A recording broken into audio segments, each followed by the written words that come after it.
The P wave represents the depolarization of atria, that is the contraction of the atria, and its duration is less than 0.12 seconds. That means it will be less than 3 small squares.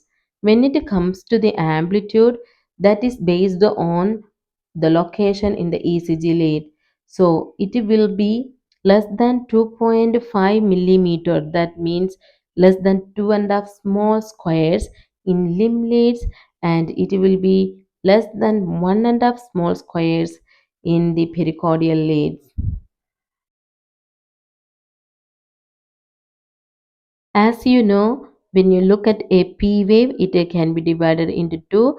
The first half is representing the right atrial depolarization, and the left second half is representing the left atrial depolarization.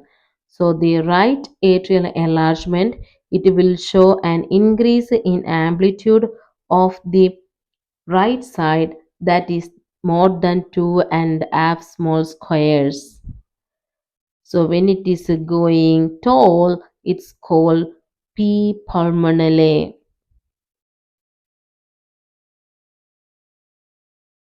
You can see it clearly in the ECG that this patient has a prominent right atrial enlargement.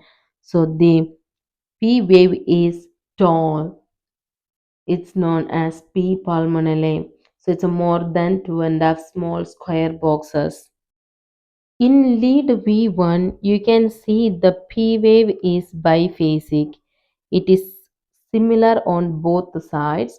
When it comes to the right atrial enlargement, the height of the first half will be increased, and it will be more than one and a half squares, small squares, more than one and a half millimeters in V1.